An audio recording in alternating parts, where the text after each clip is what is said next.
집행, 강제 집행, 간접 강제, 뭐 의사 표시 의무 요거 할 거고요. 자, 대체 집행은 뭐냐? 이제 채무자가 해야 할 행위를 채무자 대신 다른 사람이 해도 되는 경우, 예를 들면 뭐 채권자 취소권, 채권자 대위권 요런 것들 있고, 간접 강제 채무자 대신 다른 사람이 할 수 없는 의무거나 부작위 의무처럼 직접 대신 실현하기 어려운 경우, 자, 정해진 기간 안에 이행하지 않으면 배상금을 내라는 식으로 심리적 압박을 가할 수 있고, 자, 부작위 의무란 뭐냐? 일정 행위를 이제 하지 말아야 할 의무 또는 해야 할 의무, 일정한 행위를 하지 말 의무가 있는 사람, 의무가 있는 사람이 안 하는 거. 그러니까 의무를 다하지 않는다.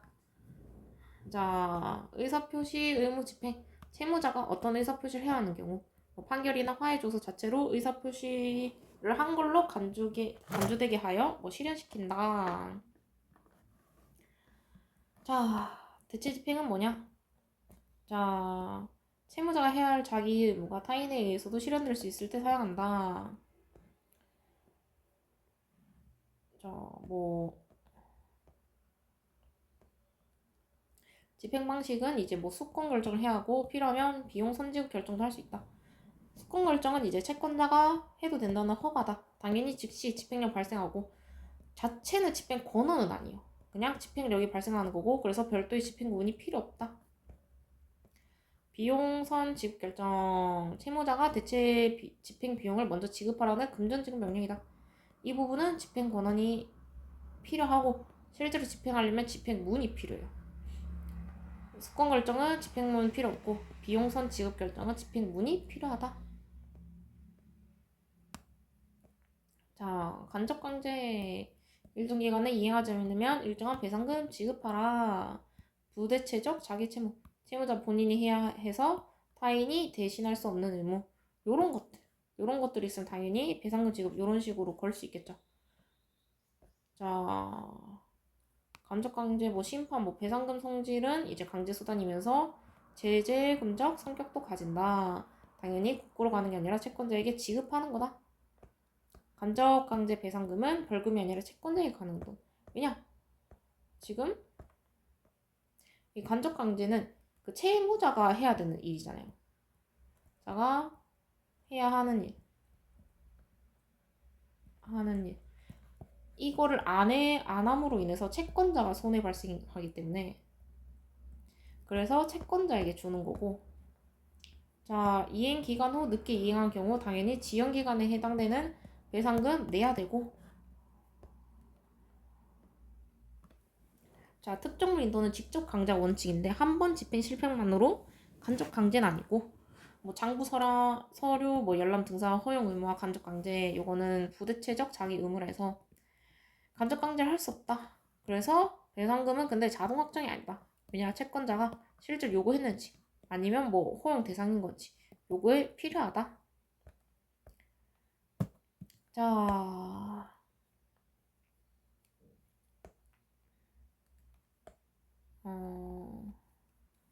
당연히 청구 이의, 조건 성취 다투면은 집행문 부여에 대한 이의를 해야겠죠.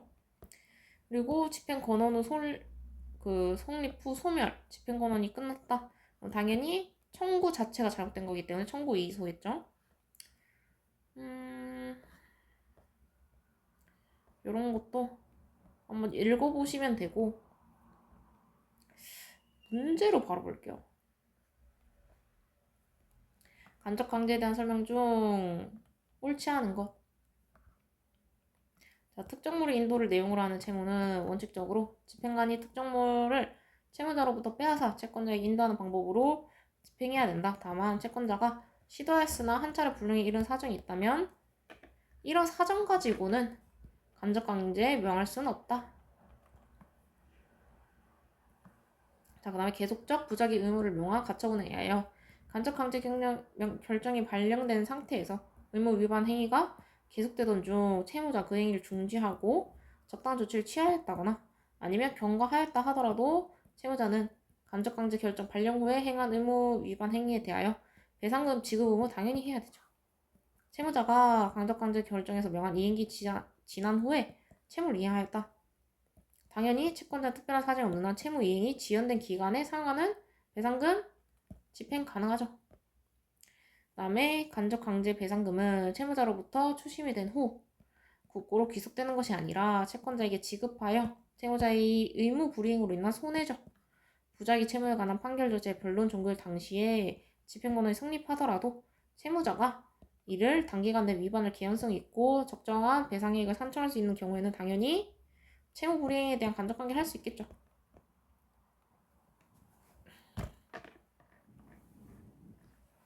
(2번)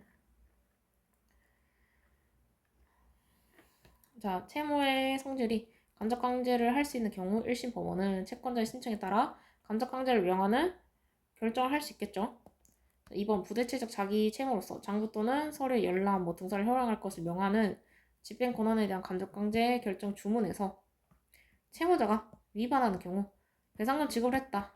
자, 이러한 결정에 명한 배상금 지급 의무는 자, 발생 여부나 시기가 불확정적이죠. 왜냐? 서류 열람 등사를 이제 허용할 것을 명했는데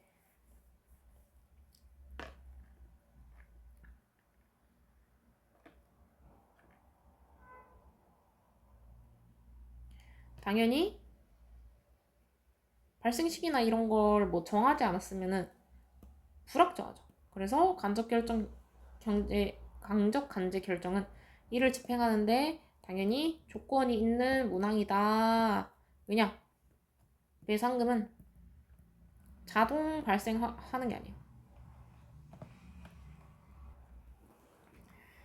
자, 3번 무대체적 자기 의무 이행으로서 장부 또는 서류 열람 복사를 허용하라는 판결 등의 집행을 위한 간접강제 결정에 있어서 채무자로 하여금 의무 위반 시 배상금을 지급하도록 명한 경우 채권자는 특정 장부 또는 서류 열람 복사를 요구한 사실, 그것이 본래의 집행권에서 열람 복사 허용을 명한 장부 또는 서류에 해당되는 사실 등을 증명함으로써 집행문을 받을 수 있다. 한편 채무자는 위와 같은 조건이 성취되지 않았음을 다툰 집행문 부여에 대한 이의소를 통해 간접강제 결정에 기초한 배상금 집행을 저지할 수 있을 뿐 당연히 부대체적 자기 의무를 이행하였음을 내세워 청구이소로서 본래 집행권한인 판결 등 집행력 자체를 배제해달라고 할 수 없고 그 판결 등을 집행권한으로 하여 발령된 간접 강제 결정에 대해서도 청구이의를 제기할 수 없다. 자, 그러니까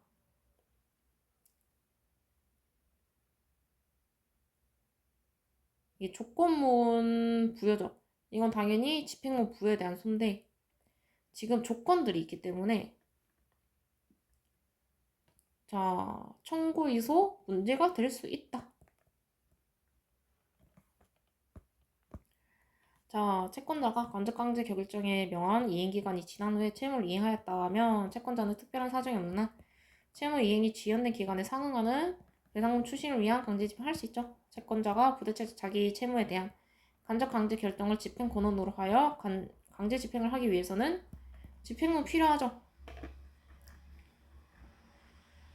강제 집행은 집행문 필요. 강제 결정은 자, 당연히 집행문 필요하고 간접 강제에 대한 설명 중 옳지 않은 거 부대체적 자기 채무로서 장부 또는 이런 것들을 허용할 것을 명한 집행권한에 대한 간접 강제 결정 주문에서 채무자가 열람 등사 허용 의무를 위반하는 경우 배상금 지급하여라 하는 거는 집행문 부여에 대한 이의소의 대상이 되지 않는다.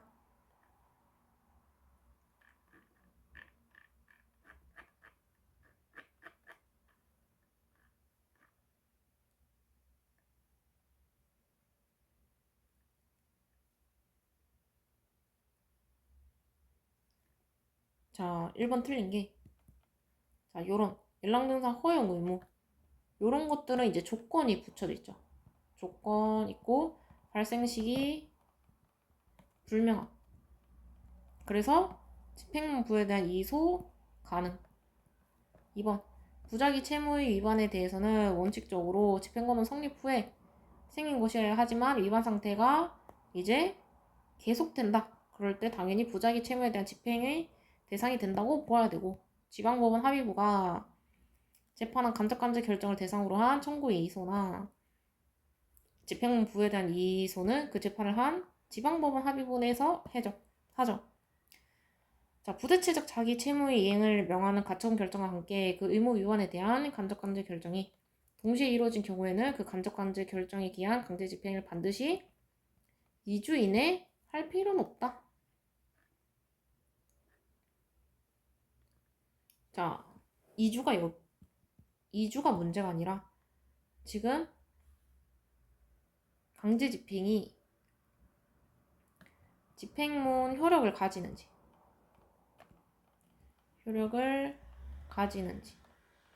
요걸로 확인합니다.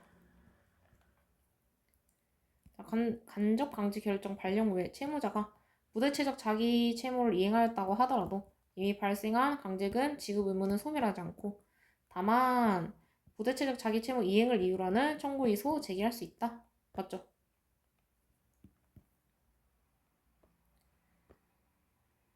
금전 채권에 기초한 강제 집행에 관한 설명 중 옳지 않은 거, 부동산의 인도 명령이 상대방이 채무자인 경우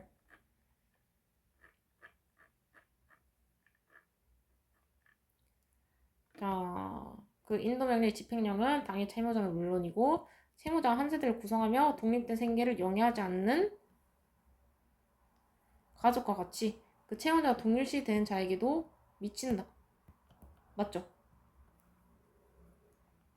부동산 인도 청구의 집행할 때 강제 집행 목적물이 아닌 동산이 있어 이를 인도하려고 하나 인도를 받은 채무자나 채무자의 친족이 없는 등 집행관이 동산을 스스로 보관하거나 아니면 3자에게 보관하게 할 수 있으며 이때 보관 비용은 당연히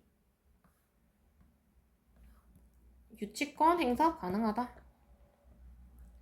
자, 3번 대체 집행을 위한 숙권 결정은 즉시 집행력이 생기고 숙권 결정 그 자체는 집행 권한이 아니므로 당연히 별도 집행은 부여받을 필요가 없다.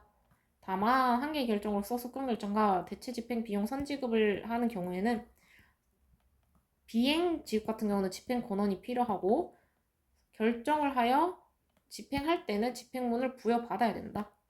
맞죠? 조건부 의사진술 명하는 화해조서에 대해서 집행문이 부여된 경우 등기 의무자가 집행문 부여에 대해서 이의신청하여 위 이의신청에 대해서 결정이 있을 때까지 집행령 있는 화해조서에 의한 강제 집행을 정지한다는 결정문을 제출한 경우에 등기관은 어차피 상관없습니다. 왜냐? 등기관은 형식적 심사만 판단해요. 그래서 집행령 있는 화해조서에 의해 강제 집행을 정지한다는 경정문을 제출한 거랑 등기관이랑 상관이 없다. 5번 채무자가 민사집행법 강제 결정에 명한 이행기간이 지난 후에 채무를 이행하였다며 채권자는 특별 사정이 없는 한 이행이 지연된 기간에 상응하는 배상금 추심 가능하다. 자, 보전 처분 집행 파트. 자, 큰틀 언제 집행할 수 있는가? 채권자에게 재판이 고지된 날부터 2주 안에 보전 처분. 이게 간접 강제 결정 다름. 채무자에게 송달되기 전에 집행할 수 있고 보존 재판은 승계가 되면 집행문을 붙여야 된다. 자, 보존 집행과 본 집행은 가압류 본 집행으로 넘어가더라도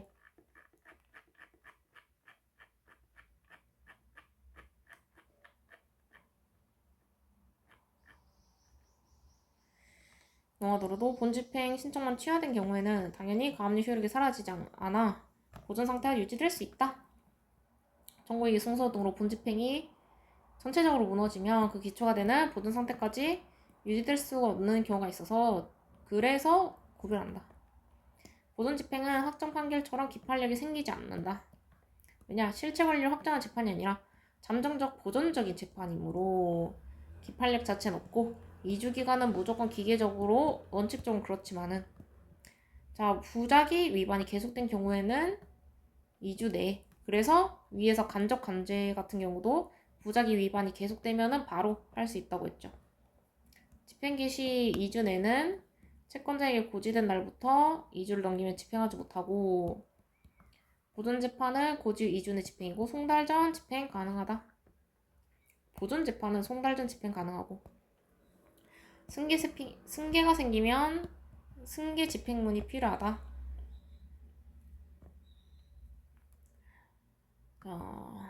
성질은 보존 소송은 피고나 권리를 소명하면 족하고 어디까지나 임시로 현상을 고정하거나 장래 집행을 보존하는 절차다. 따라서 기판력 생기지 않고 자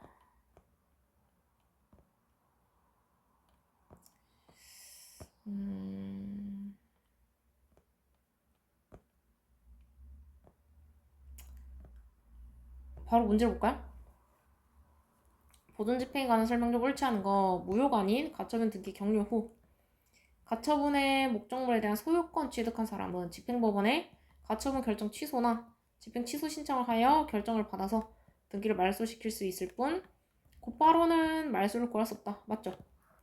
가처분 집행이 본집행 절차로 이행한 후에 본집행의 신청만을 취함함으로써 본집행 절차 종료된 경우나 청구 이소에서 승소함으로써 본집행 절차가 취소된 경우 보존집행 효력이 그대로 살아나는 건 아니죠.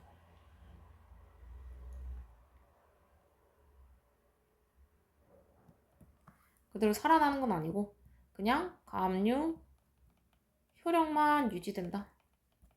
그리고 종국적으로 지금 취소됐죠. 그러면 가압류 효력도 상실된다.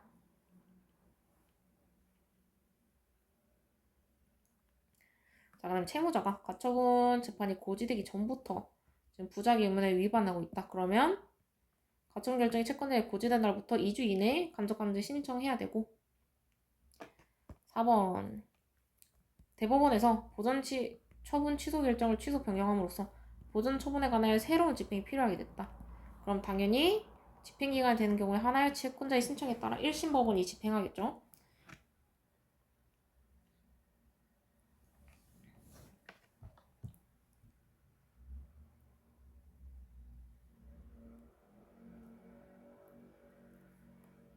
왜냐? 법원이 집행기간인 경우에 하나여 해당 구조 작동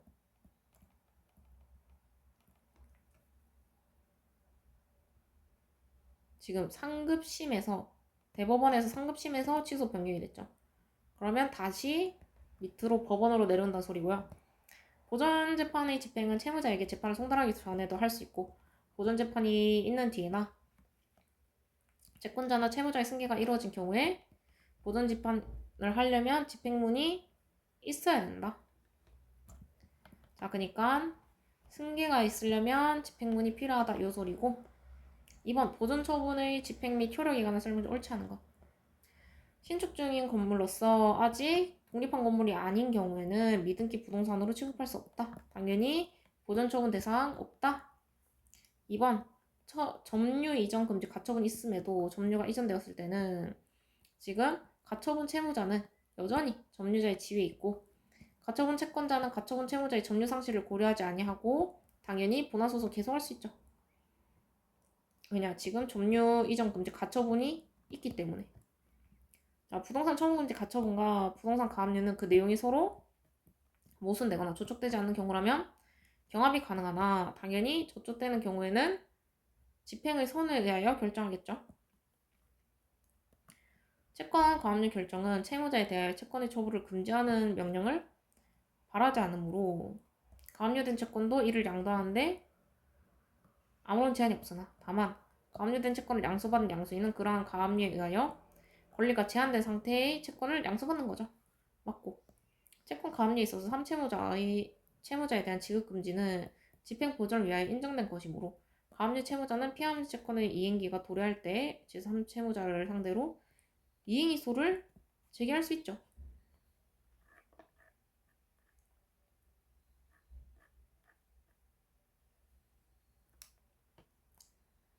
왜냐? 이행의 자, 되게 할 수 있고 있다.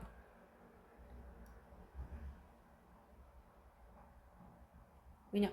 판결 자체를 하는 거는 허용된다.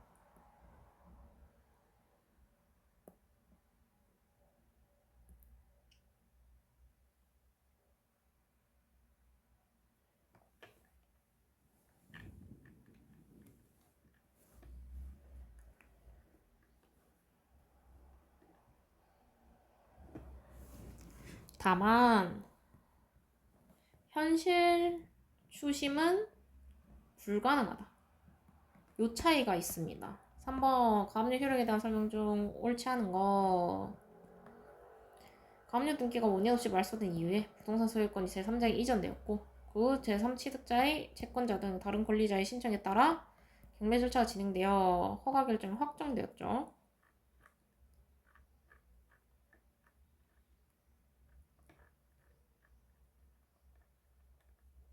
자, 확정되었고 매수인이 매각 대금을 다 냈다. 그러면 집행법원이 가압류 부담을 매수인이 인수할 것을 특별 매각 조건으로 삼지 않은 이상 당연히 원인 없이 말소된 가압류 효력은 당연히 소멸하겠죠. 맞고 채무자 또는 제3채무자가 수인인 경우 가압류로서 각 채무자나 3채무자별로 어느 범위에서 지급이나 처분의 금지를 명하는 것인지 특정하지 아니한 경우에는 특별한 사정이 없는 한 당연히 가압류 결정 무효겠죠. 수인이 채권 합계액이나 수인의 채권 합계액이 집행채권액을 초과하지 않는다 하더라도 마찬가지입니다. 왜냐? 사람이 많을 때는 그 금액을 지정해줘야 돼요. 3번 본존소송에서 피보전 권리가 소명되어서 보전 신청이 판결에 의하여 인용되고 이 판결이 확정되었다면 그로써 피보전 권리에 관하여 기판력이 발생한다. 맞죠? 지금 판결 확정되었으면 기판력이 생기고 하지만 자 보전 지금 보면은 보전 신청이죠. 이거는 기판력 없습니다. 보전 신청은 그냥 내 권리를 유지하겠다. 내 권리가 있다. 라고 이제 존재한다는 점까지 이제 확정되는 건 아니고 보전 재판은 이제 임시 조치이기 때문에. 자, 그다음 부동산에 대한 가압류 진행 후 가압류 목적물의 소유권이 제3자에게 이전된 경우 가압류 채권자는 그 매각 절차에서 당해 가압류 목적물의 매각 대금에서 가압류 결정 당시 청구 금액을 한도로 하여 배당을 받을 수 있고 당연히 가압류 처분금리적 효력이 미치는 범위에 대하여 배당받을 수는 없겠죠. 왜냐? 처분 금지 효력이 있기 때문에 수용된 토지에 대하여 가압류가 진행되고 있어도 토지 수용으로서 기업자가 그 소유권을 원시 취득함으로써 가압류 효력은 소멸되는 것이고 토지에 대한 가압류가 그 수용보상금 청구권에 당연히 전이되어 효력이 미치는 건 아니겠죠. 4번 보존집행에 관한 설명 중 옳지 않은 것. 원본 채권 압류 당시 이미 변제기에 이른 이자 채권에 압류 효력이 미치지 않죠.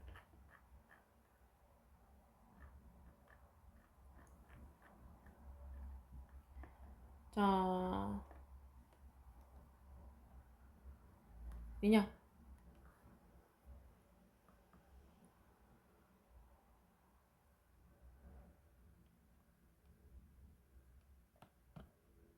이자 채권은 이제 원본 채권의 종된 권리인데 당연히 장래 발생분에만 미치죠.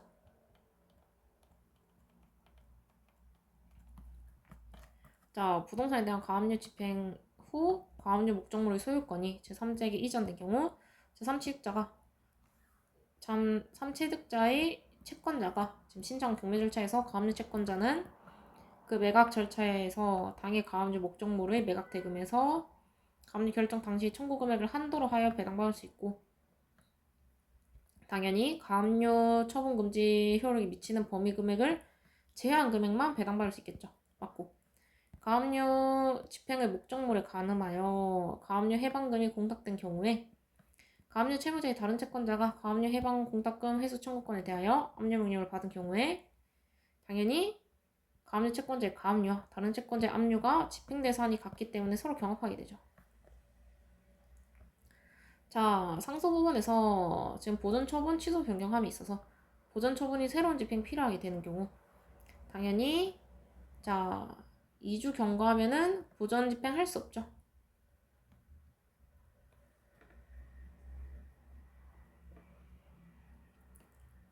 자, 여기서 추가되는 건 채권자가 신청하면 1심 법원에서 한다.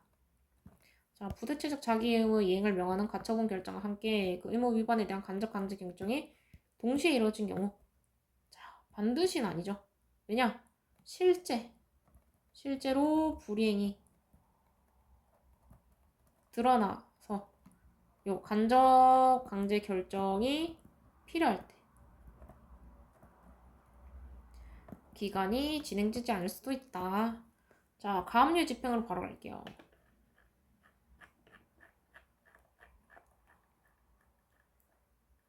자, 가압집행, 가압류가 본압류로 이행되기 전에 목적물의 소유권을 취득한 제3취득자가 가압류에서 본압류로 이행된 후에 본압류의 집행 배제를 구하기 위해서 가압류의 청구 금액 외에 그 가압류의 집행 비용 및 본집행의 비용 중 가압류의 본압류로 이행에 대응하는 부분까지 당연히 싹 다 변제해야 됩니다. 가압류 채무자에게 해방 공탁금 용도로 금원을 대여하여 가압류 집행을 취소할 수 있도록 한 자는 특별한 사정이 없는 한 당연히 가압류 해방 공탁금 회수 청구권에 대하여 위 대여금 채권에 대한 가압류 효력을 주장할 수 없죠. 왜냐? 자, 지금 대여하여 취소할 수 있도록 한 자는 돈을 빌려준 사람일 뿐이에요. 당연히 자기가 효력 주장할 수 없고 가처분 해제 신청서가 위조되었다고 주장한 채권자는 당연히 집행이의를 통하여 말소 회부를 구할 수 있고 이럴 때 가처분 기입 등기 회복 등기 절차 이행을 소구할 이익은 없죠. 왜냐? 가처분 해제 신청서가 위조되었다면 지금 등기보다 이제 집행 절차가 잘못된 거죠.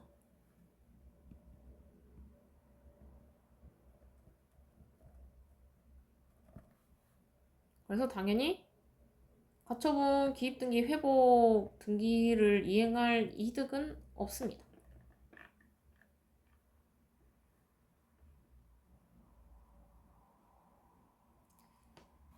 자,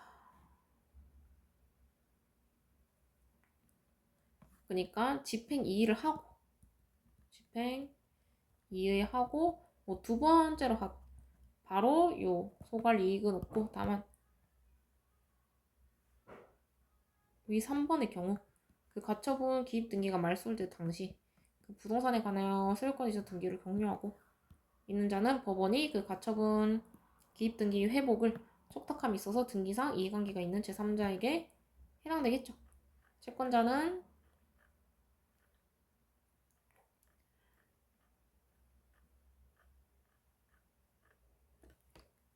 그 자를 상대로 이제 회복 절차에 대한 승낙 청구서 제기할 수 있겠죠. 5번. 가압류 등기 후 제3자 앞으로 소유권 이전 등기에 맞춰진 부동산에 대해서 가압류권자의 신청에 의하여 강제 경매 절차 진행 중에 지금 해방 공탁으로 인해서 가압류 집행이 취소되어서 지금 가압류 등기가 말소된 경우 이를 이유로 간접 강매 결정 취소할 수는 없다.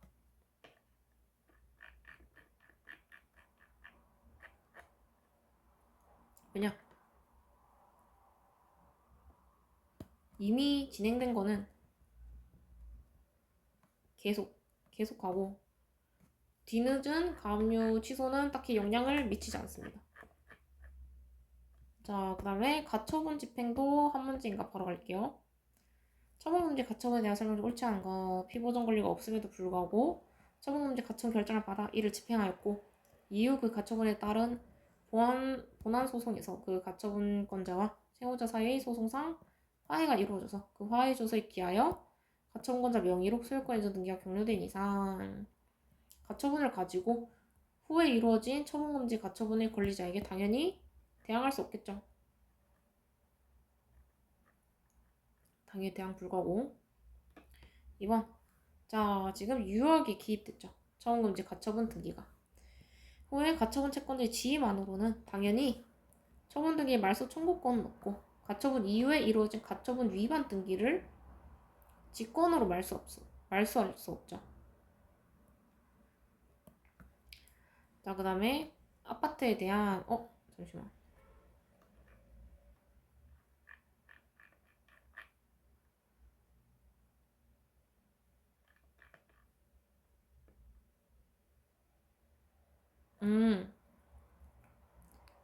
이게 틀렸죠.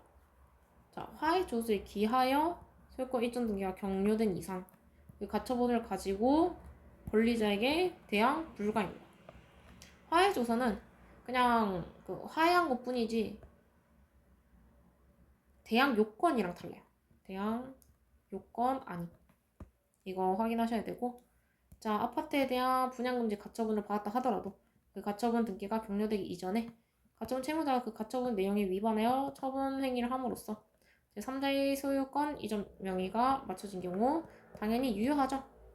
자, 전득자 채권자가 전매인 채무자에 대한 소유권 이전 등기 청구를 보전하기 위하여 양수인을 대위하여 양도인을 상대로 처분금지 가처분을 한 경우 그 가처분 후에 양수인이 양도인으로부터 격려받은 소유권 이전 등기는 당연히 유효하죠.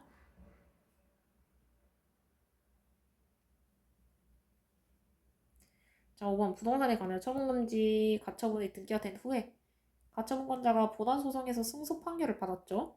확정이 되었어. 그러면 피부만 권리 범위 내에서 당연히 가처분 위반 행위의 효력을 부정할 수 있고, 이와 같은 가처분 우선적 효력은 뭐 체납 처분에 기한 것이라 해서 뭐 달리 볼 건 없죠. 자, 그 다음에 본집행으로 대한 이전. 문제 바로 보면 가압류가 본압류로 이전된 경우에 옳지 않은 건 가압류 집행이 있은 후 지금 본압류로 이전된 경우 가압류 집행은 본압류 집행에 포섭됨으로써 당초 본집행이 있었던 것 같은 효력이 있다.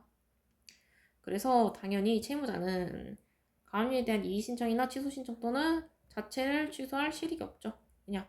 이미 본압류로 갔기 때문에. 가압류한 지명 채권에 대해서 가압류에서 본압류로 이전한 내용의 주문이 누락된 채 압류 추심명령이 반려되었다 하더라도 지금 동일성 인정되고 뭐 동일성 인정되는 경우는 당연히 본압류로 이전되는 효력이 생기겠죠.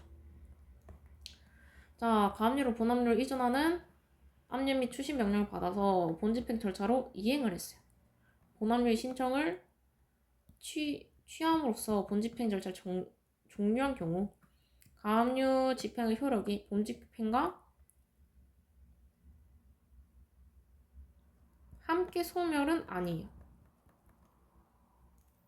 채권자는 제3채무에 대해서 가압류 집행 효력 주장할 수 있고, 소멸되는 거는 자 종국 취소요. 종국 취소. 그러니까 최종적으로 가압류도 싹 다 취소가 난 경우 본집행 절차만 종료했을 때는 가압류 집행 효력 주장 가능합니다. 4번 가압류와 본집행인 강제집행 절차는 하나의 목적을 위하여 일련의 절차로서 일체를 이루는 것이므로 일단 본집행으로 이전된 후 승소했다. 그러면 종국적으로 취소된 경우에는 가압류 절차도 본집행 절차와 함께 상실한다. 맞죠? 왜냐? 청구 이의를 해가지고 승소했기 때문에. 그리고 여기 보면 본집행 절차가 종국적으로 취소됐죠. 그러면 가압류 효력 상실. 주택임대차 보호법상 대항력을 갖춘 사람이 가압류된 상태에서 양도되었다. 당연히 제3채무자 지위 승계하고, 자, 양도인이 아니라 양수인에 대해서만 당연히 가압류 효력 주장할 수 있겠죠. 자,